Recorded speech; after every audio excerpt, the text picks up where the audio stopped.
In this lesson from the 5th grade fantasy unit, you will see Courtney teaching a lesson on forming character theories. She links the readers with a real-world context, then models this work using the class read-aloud. She will think aloud through a series of questions that will guide the students as they form theories grounded in textual evidence. So we have been working on really getting to know our characters, getting to understand the archetypes that exist inside of the fantasy genre. We've learned about our hero. We have learned about our assistants that come in the form of a mentor or a companion. And we have learned about our consorts and found that very often that poor consort is stereotyped as a damsel in distress, okay? So today what we're gonna do is think about forming some theories or opinions about our characters as we're reading, as we're getting to know them. And I wanted to be clear that we as humans do this in life too. When I first met each of you on Meet the Teacher Night, I was doing this. I was on the fly forming a theory about who you were based on the evidence that your behavior and your actions and your appearance were giving me. So when I first saw Colin walk in on Meet the Teacher Night and he was drawing a duck on a piece of loose leaf, I was thinking, a goose. I was thinking, I'm forming a theory about Colin. I think Colin's gonna be a comedian. I think Colin's gonna enjoy drawing, okay? When I first saw Charlie come in and he was running around like crazy because he had to get to his baseball game, I was forming a theory. I was saying, this is an athletic guy and he's got a lot of energy. And then what happened is, as I got to know Charlie more, I gathered more evidence for that, just like we do for our characters in our book. And so when I see Charlie in math standing behind his chair instead of sitting in it, I go, I'm confirming my theory that Charlie in fact has a lot of energy, right? When you all first turned in your first writing pieces, I got to know a little bit more about you. I got to sort of decide who you were as a writer, who you were as a person, right? When I would see Kel in line picking up from recess, and she's kind of doing some gymnastics moves, okay, when she doesn't even know it, I'm forming a theory about Kelly. Oh, she's a devoted athlete, right? She's a gymnast. And I did that for all of you, and I'm still continuing to do that. And I think that we all do that in life. As we get to know someone a little bit better, we build on our theory about them. So there are 3 questions I want you to ask yourself as you're reading, as you're getting to know someone. What is my first impression of this character? From the moment I open that book to that first page, I crack it open, and I read my first words about them, what's my first impression, right? Do I think, they're so foolish, or they're so silly, or they're so brave, or, okay? And then I want to think of a precise word that I can use to describe them. I put a bubble around precise because this is something we've been working on as writers. We've been working on choosing really precise verbs in our fiction short stories, and so we want to give reading that same attention. We want to choose a really precise word. So the same way that it's really important to Jonas and his society that he choose a precise word, we want to do that. So instead of just saying Jonas is nice, I want to think, can I be more precise than that? Can I be more specific? And then lastly, like we just practiced with argumentation, what in the text supports my theory? My theory has to be grounded in some sort of evidence. So I did not just look at Colin on that Meet the Teacher Night and say, oh, he's creative.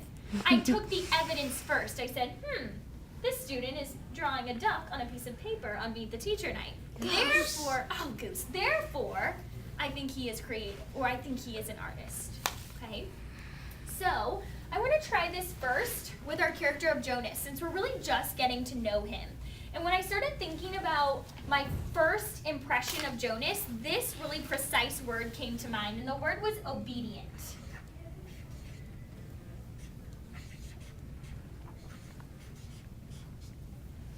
Okay? And my evidence to support this, did I have a lot of evidence to support this? The first one that sort of made me chuckle is that he follows all the silly rules of his society. He would not even teach his little sister Lily to ride a bike until the society said that he could at age 9. So that would be my first piece of evidence. Didn't he take an apple home though? You're jumping the gun. I have to revise my theory. He follows the rules Most of the his time. society. Most of the time. Sorry. even the foolish ones, like riding a bike, like not riding a bike until age 9.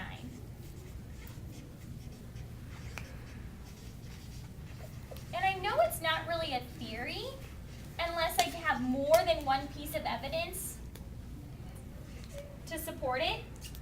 And so my second thing that I was thinking about for what makes him really obedient is the fact that he took that precision of language very, very seriously. He was actually mad at himself for daring to say that he was nervous, and then he went, no.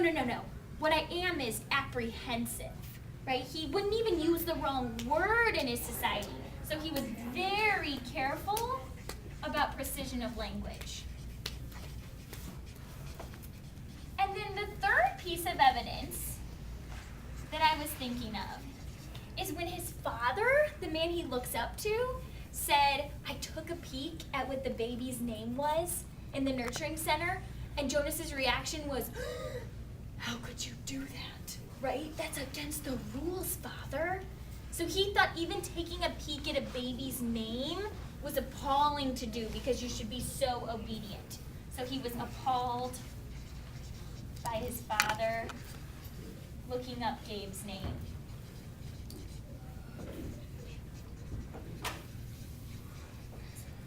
Okay.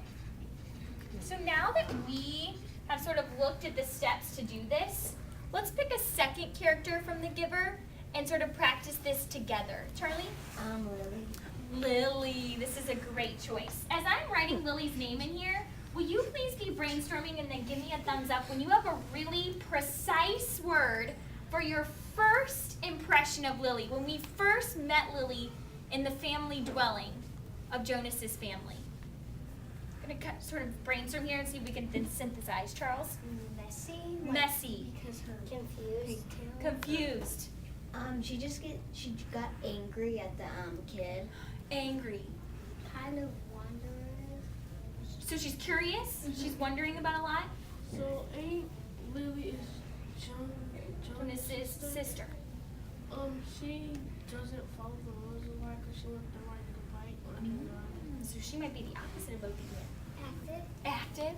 Talkative. Talkative. She just gets really aggressive or sad or something really easily. Okay. Careless. Energetic. Ooh, I'm gonna synthesize all of this into this word. Childish. Everything you described was silly, childish behavior. Could someone give me a piece of evidence to support that Lily was childish? Charles? Her pig. Well, her one with the Her hair ribbons? hair ribbons. How they even say reminders to make sure they're like neatly knotted. Okay. She always has them. Yes. She always has them like loose and undone. Her hair ribbons are always such a mess. Even the community announcer has to call her out over the intercom. Carissa?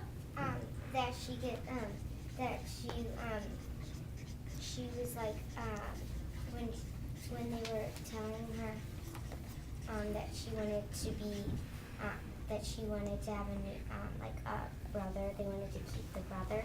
That goes against the rules that they couldn't have a new. Yes. So she almost threw a little temper tantrum about not being able to have a little baby brother. Excellent. Jonathan? Riding the bike before she was allowed to, so just She did not do that. She didn't. Charlie? When she picked up the baby's comfort toy and she was like, "What's this?" Yes, right? I thought that's a funny. So she's very curious about Gabe and about the comfort objects. Let's really wow and let's get 4 pieces of evidence here. Carter, what you got for us? She's kind of self-centered. And what's your evidence to support that? Children tend to be egocentric, tend to be self-centered. When the other community came over to her school, she didn't like that other boy. Yes, right? She really disliked the boy from the other community, just because he was butting in line, right? Which is something childish in general. Excellent. So what I want you to do today, and really always, whether this is in life when you meet someone new, or whether you first open a book and you meet someone new, is to ask yourself these 3 questions. I want you to start to form a theory. What is my first impression of this character? Why? What precise word can I use to describe them? And then what in the text or in their actions, if we're talking in the real world, supports my theory? Okay. Happy reading.